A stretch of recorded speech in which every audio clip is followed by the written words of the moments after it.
Hi friends, स्वागत है आपका एक नए व्लॉग के अंदर। और इस बारे में हम बात करेंगे कि जब भी हम पर्सनल लेते हैं और जब हम एग्रीमेंट साइन करते हैं तो एग्रीमेंट में क्या क्या चीज़ें देखने लायक होती हैं।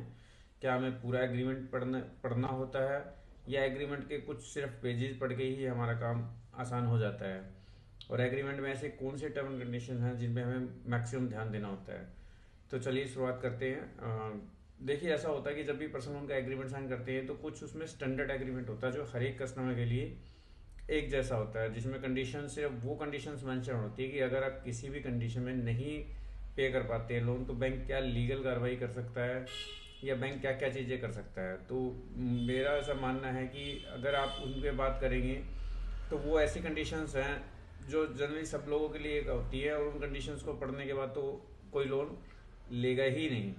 तो आपको बेसिकली कौन सी चीज़ें जो ध्यान रखनी चाहिए, तो लोन एग्रीमेंट के अंदर एक पेज होता है जो MID बोलते हैं उसको, और एक लोन शेड्यूल बोलते हैं। MID का मतलब मोस्ट इम्पोर्टेंट डॉक्यूमेंट। तो उसमें बेसिकली जो मेन मेन चीज़ें मैंशनड होती है, जैसे कि आपका EMI चार्ज क्या है, EMI बाउंस चार्ज क्या है, आपका जो लेट पेनल्टी पेमेंट चार्ज क्या है, प्री पेमेंट चार्जेस क्या है। और ये सेम चीज़ें जो हैं आपको लोन एग्रीमेंट के अंदर भी लोन शेड्यूल के पेज पे भी मेंशन होती है।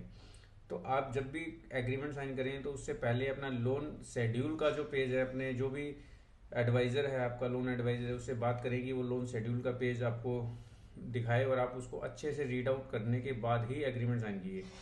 उसमें भी अगर आप डिटेल में जाएंगे तो आपको मेनली जो चीज़ें देखनी होती है, आपका टेनर, आपका EMI अमाउंट, आप उसको क्रॉस चेक कर सकते हैं। गूगल प्ले किसी भी गूगल प्ले स्टोर से आप जो है EMI कैलकुलेटर डाउनलोड कीजिए, वहाँ से EMI क्रॉस चेक करके देख लीजिए। रेट ऑन इंटरेस्ट रिड्यूसिंग लिखा है या फ्लैट लिखा है। कुछ एक NBFC ऐसे है जो फ्लैट रेट भी मेंशन करके लोन सेल करती है, तो आप इस ट्रैप में मत फंसिए।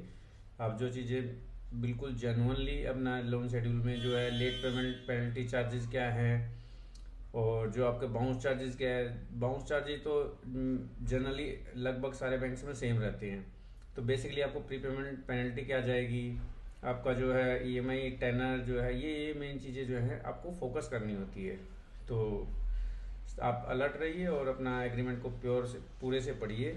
और इस एग्रीमेंट को पढ़ने के बाद में, और इसके अलावा आप लोन एग्रीमेंट के अलावा कोई भी अगर थर्ड पार्टी, कोई भी अगर ट्राई पार्टी एग्रीमेंट वगैरह अगर साइन करते हैं, जनरली वो ऑटो लोन्स में साइन होता है या फिर जो है होम लोन में साइन होता है, तो उसको ज़रूर रीड आउट कर लीजिए। थैंक्स।